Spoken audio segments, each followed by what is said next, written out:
అందరికీ నమస్కారం. ఈరోజు మరొక మంచి కథతో మీ ముందుకు. కథ పేరు వెండి రూపాయి.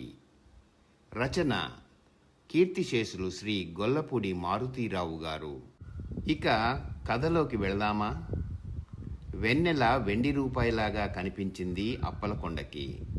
ఆ పక్కింటి కాలేజీ అమ్మాయికి, ముందింటి పంతులు గారికి, వీధి చివర తోతారాం పాపాలాల్ జ్యువెలర్స్కి, మీదింటి కాలేజీ గర్ల్ విశాలాక్షికి ఈ యొక్క చందమామ వరుసగా చుడువలాగా, పరమాన్నంలాగా, వెండి కంచంలాగా, మల్లెపువ్వులాగా కనిపించింది. చందమామ రోజు వస్తున్నాడు. వెన్నెల ప్రతిసారి విరుస్తోంది. కానీ అప్పలకొండకి 6 ఏళ్ల తర్వాత ఈరోజే వెండి రూపాయి కనిపించింది.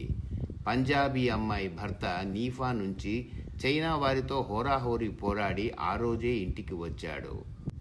పంతులు గారు పరుశువాకంలో వార్షికానికి వెళ్లారు. తోతారాం పాపాలాలకి వెండి కంచాల వ్యాపారానికి లైసెన్సు వచ్చింది. కాలేజీ గర్ల్స్కి 2 ఏళ్లు కాలేజీ జీవితంలో మొదటి ప్రేమలేఖ, అందులో వాడిన మల్లెపువ్వు వాసన వచ్చింది. నులక మంచం మీద వెల్లకిలా పడుకొని ఆశ అంతా విశాలమైన ఆకాశాన్ని చూస్తున్నాడు అప్పలకొండ. 2 ఇళ్ల అవతల సీతప్పన్న పెళ్ళాము ఏలుతల్లి మొగుణ్ణి తిడుతూ ఏడుస్తోంది. అర్ధరాత్రి గుండె పగిలేట్టు ఆకలితో అరుస్తున్న భిక్షగాడి గొంతు వెన్నెల సంతోషాన్ని ఉరితీస్తోంది. చీకటి చితికిపోయి బీదవాళ్ల మనసుల్లోకి చేరిపోయింది. ఆకాశం ధనుకుడి వెక్కిరింతలాగా, చిరునవ్వులాగా తెల్లగా ఉంది. చందమామ చుట్టూ వెన్నెల సంతోషాన్ని పుక్కిలించిన పసిపాప చెక్కిలిలాగా ఉంగరం తిరిగింది. ఇవన్నీ చూస్తూ అప్పలకొండ అనుకున్నాడు కదా, ఈ యొక్క సీతప్పన్న, వాడి పెళ్ళాం, భిక్షగాడు మొదలైన వాళ్ళంతా ఎంత కష్టాలు పడుతున్నారో అని. పాపం వాళ్ళకి డబ్బు లేదు, ఏం చేస్తారు? ఉన్న డబ్బుతో సీతప్పన్న కళ్ళు తాగేస్తాడు. కనీసం రూపాయి అయినా మిగుల్చుకోడు. భిక్షగాడికి రూపాయి ఎలా ఉంటుందో తెలియదు. రూపాయి ఉంటే ఏం చెయ్యాలో తెలుసు. వాడు కళ్ళు తాగుతాడు ఎదవ. నులక మంచం మీద నల్లులకి అర్థమైంది అప్పలకొండ సంతోషం. రూపాయి కోసం అటు ఇటు తిరుగుతున్నాయి. వాటిని చూసినా చంపలేదు అప్పలకొండ. రూపాయి అంటే వాటికి ఎంత ఇష్టమో అని నవ్వుకున్నాడు. అవి కితకితలు పెడుతున్నట్టు ఒంటి మీద పాకుతున్నాయి. 2 నల్లుల్ని రూపాయి మీదకి ఎక్కించి ఏడిపించాడు. రూపాయి చుట్టూ తిరిగి నల్లులు అలసిపోయాయి. ఆ నల్లులకి సీతప్పన్న, ఏలుతల్లి అని పేర్లు పెట్టి నవ్వుకున్నాడు. ఆకాశంలో గుండ్రటి వెండి రూపాయల్లాంటి మేఘాలు, జార్జీరాజు టోపీ లాంటి నల్లటి మేఘాలు కదలిపోతున్నాయి. అసలు ఈ రూపాయి తనకి దొరక్కపోయేదే. సంత నడిబొడ్డులో నలుగురి మధ్య నుంచి నడుస్తున్నప్పుడు టంగన కింద పడితే టక్కున మొదట వెనక్కి తిరిగింది తనే. తన దగ్గర ఉన్న పావలా జారిపోయిందేమోనని తీరాది జార్జీరాజు బొమ్మ ఉన్న రూపాయి, వెండి రూపాయి. ఒక్క పిసరంతలో రూపాయి ఆవు కాలి కింద మాటుపడిపోయేదే. అవును, తప్పించి చేతిలోకి తీసుకునేసరికి చుట్టూ ఉన్న నలుగురు చెదిరిపోయారు. ఎవరిదో రూపాయి. సంత మధ్య రూపాయి ఎవరిదంటే 50 మంది వస్తారు. వెండి రూపాయి అప్పలకొండ పెళ్లినాటి పెళ్ళాం నవ్వులాగా, ఫ్యాక్టరీలో మధ్యాహ్నం ఉచితంగా ఇచ్చే ఇడ్లీలాగా తెల్లగా, ముచ్చటగా, అందంగా కనిపించింది. ఆలోచించి బనియన్లోని లోపలి జోబీలో దోపుకున్నాడు. నులక మంచం కిర్రుమంటే భయం వేసింది. కిందకు చూస్తే పిల్లి బయటకు వచ్చింది. దాన్ని చూసేసరికి పొట్ట చెక్కలయ్యేలా నవ్వొచ్చింది అప్పలకొండకి. వెండిలాగా తెల్లగా మెరిసిపోతోంది పిల్లి. వీధి చివర ఆదికేశవులు కొట్లో మేరా మౌలా బూలా పాట 50వ మళ్లీ వినపడుతోంది. శ్రోతల సౌకర్యానికని ఆ గ్రామ్ఫోన్ 5 ఏళ్లుగా ఒక్కొక్క పదాన్ని 10 సార్లు విప్పి చెప్తూ ఉంటుంది. పాట పాడినప్పుడల్లా ఆదికేశవులు కుక్క మొర సారించి అరుస్తూ ఉంటుంది. ఆ పాట దానికి ఇష్టమని కేశవులు అంటాడు. పాట వినలేక బాధతో అరుస్తోందని నాయుడు గారు అంటుంటారు అటువైపు వెళ్ళినప్పుడల్లాను. పాట విన్నాక పక్కున నవ్వుకున్నాడు. ఇవాళ పాట కొత్తగా ఉంది. మేరా మౌలా బూలా అని కాకుండా నా బాకీ రూపాయి ఏది అన్న రికార్డుని కేశవులు వేస్తున్నాడనిపించింది. ఈ భటాచోరు వెధవకి నా దగ్గర రూపాయి ఉన్నట్టు ఎలా తెలిసిపోయింది చెప్పమా అని ఆశ్చర్యపోయాడు. ఆకాశంలో ఓ మూల నక్షత్రాలు, ఆ మధ్య పార్సీ బొమ్మలో చూసినట్టు వంకలుగా కాకుండా జార్జి టోపీలాగా నలుచదరంగా కొసలు కొసలుగా ఉన్నాయి. రెండిళ్ల అవతల ఇంట్లో ఉన్న దొరసాని తెలుగు పాటలు విని విని కాయిలా పడింది. దొర తాగి వచ్చి ఆమెను కొడుతూ ఉంటాడు. అందుకని పాటలు గట్టిగా పెడుతుంటాడు. భారతదేశం అంటున్నారెవరో రేడియోలో. భారత కాఫీ హోటల్లో కాఫీ తాగితే బావుండని అనుకున్నాడు అప్పలకొండ. ఆ హోటల్లో కాఫీ చాలా రుచిగా ఉంటుంది, ఖరీదు ఎక్కువ కనుక. పెళ్ళాం సీతాలకి ఇంకా రూపాయి విషయం చెప్పలేదు. చెప్తే చాలా కోరికలు అడుగుతుంది. నల్లటి పూసల పేరు కావాలి, పేలాల ఉండలు కొనుక్కు తినాలి, గుణుపురం చీరె, నల్ల రంగులో తెల్లటి రూపాయల్లాంటి మచ్చలున్న చీరె కావాలంటుంది. నవ్వుకున్నాడు అప్పలకొండ. రూపాయి సంపాదించడం తెలియదు ఆడకూతురికి, రూపాయి తగలెట్టడం బాగా తెలుసు. రోజుకి 6 నాళ్ళు డబ్బులు కూలి వస్తుంది దానికి. తను ఎప్పుడు రూపాయి సంపాదించలేదని దానికి గుర్రు. ఇటు పక్కకి ఒత్తిగిల్లితే రూపాయికి మంచం కోడు తగిలి గల్లుమంది. పెద్ద మిలిటరీ బ్యాండ్ లాగా, ఆ మధ్య ఎక్కడో వాయించిన పోలీస్ బ్యాండ్ లాగా, అంజలీదేవి డ్యాన్స్ పాటలాగా అంత బాగా వినిపించింది అప్పలకొండకి. యధవ రూపాయి ఎంత అల్లరి చేస్తోంది అని కడుపు మడతల మధ్య దాన్ని పెట్టాడు. నీడ కడుపంతా పడింది. ఎంత పెద్ద నీడో అనుకున్నాడు. అవును, పెద్ద జార్జి మహారాజు గారి నీడ. ఎంత పెద్ద రూపాయలు అచ్చు వేయించాడు. చేటంత రూపాయలు, కడుపంతా రూపాయి నీడే.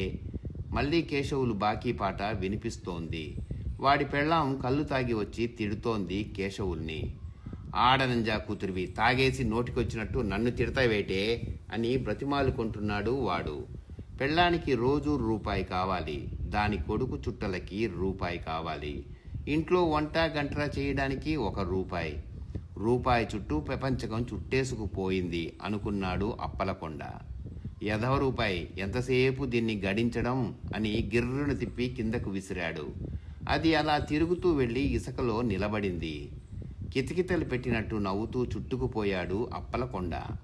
దాని దగ్గరకు వెళ్ళి కూర్చొని, ఓసోస్ పెద్ద మొనగాడిలా నిలబడ్డావేటే ఎరిదానా అని రూపాయిని ఎగరేసి ముద్దు పెట్టుకున్నాడు. మళ్ళీ కేశవులి బాకీ పాట వినిపిస్తోంది. నా బాకీ రూపాయి ఏది? అటు వెళ్ళినప్పుడల్లా నానా మాటలు అంటాడు కేశవులు. పెళ్ళాం మాటకి ఎదురు చెప్పలేని యదవ రూపాయి కోసం కుక్కలా అరుచుకు వస్తాడు. రూపాయి ఇచ్చేస్తే రూపాయంత ముఖం చేసుకుని నవ్వుతాడు. కేశవులి పెళ్ళాం సోడాబుడ్డి బద్దలు కొట్టిన చప్పుడు వినిపించింది. ఓలమ్మో సంపేసినాదే, మక్కిరిగిపోయినాదే అని కేశవులు అరిచాడు. అప్పలకొండ మంచం మీద లేచి కూర్చున్నాడు. రూపాయి మళ్ళీ ఇసుకలో నిలబడింది. నన్ను కొడతావట్రా దొంగ సచ్చినోడా అని సీతాలు అరుస్తోంది. మళ్ళీ దబదబా వీపు మీద కొట్టిన చప్పుడు వినిపించింది. గాలికి రూపాయి గిలగిలలాడింది. అప్పలకొండ లేచి నిలబడ్డాడు. మళ్ళీ నడిమెత్తు, విరిచేస్తాను అని కేశవులు ఒగరుస్తూ అరుస్తున్నాడు. రూపాయి చక్కగా ఒరిగిపోయింది.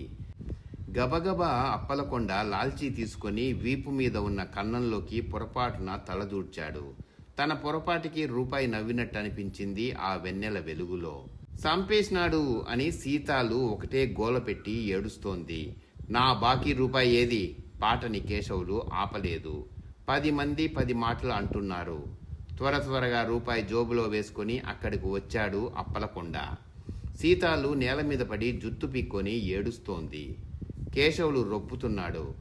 ఏటైందోయ్, దాన్నట సంపుతావేటి అంటే రూపాయి కావాలంట, తెల్లారాక ఒకటెట్టుకెళ్ళింది అన్నాడు కేశవులు. లోపల నవ్వుకున్న పైకి చాలా పెద్దవాడిలాగా విసుక్కున్నాడు అప్పలకొండ. ఏటోయ్, ఎదవ రూపాయి కోసం దాన్ని సంపుతావు అన్నాడు. కేశవులకి ఉక్రోషం వచ్చింది. ఎల్లరా ఎదవనాయల్లా, నువ్వు నాకు చెప్పేదేటి? రూపాయి సంపాదన నీకెట్టి ఎరుక? ఉంటే నువ్వు ఇయ్యు అన్నాడు. అందరూ నవ్వారు. సీతాలు కళ్ళు రూపాయి అంత చేసుకొని చూస్తోంది.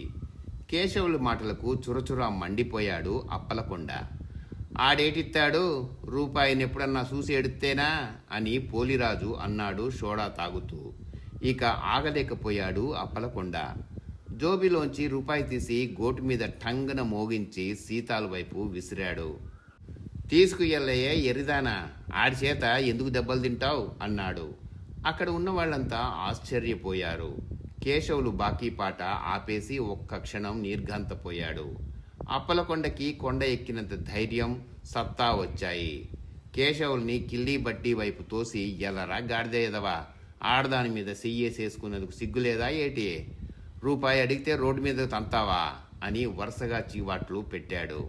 అంత కేశవులు చప్పగా చల్లారిపోయి కిల్లీ కొట్టు మీద కూర్చున్నాడు.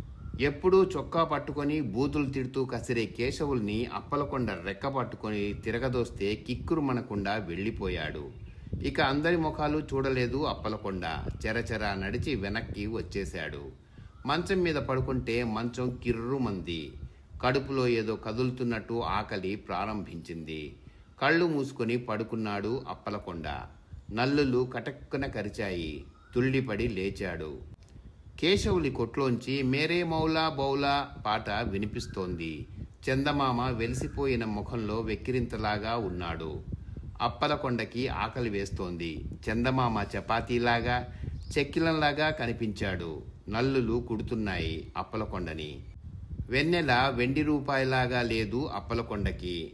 కానీ ఆ పక్కింటి పంజాబీ అమ్మాయికి, ముందింటి పంతులు గారికి, వీధి చివర తోతారాం పాపాలాల్ జ్యువెలర్స్కి, మీదింటి కాలేజ్ గర్ల్ విశాలాక్షికి ఈ యొక్క వెన్నెల ఇంకా వరుసగా చుడువలాగా, పరమాన్నంలాగా, వెండి కంచంలాగా, మల్లె పువ్వులాగా కనిపిస్తూనే ఉంది. ఇంతటితో కథ సమాప్తం. ఈ కథ మీకు నచ్చినట్లయితే లైక్ చేయండి, కామెంట్ చేయండి, తప్పకుండా షేర్ చేయండి, మర్చిపోకుండా సబ్స్క్రైబ్ చేయండి. అందరికీ ధన్యవాదాలు. ఇక సెలవు.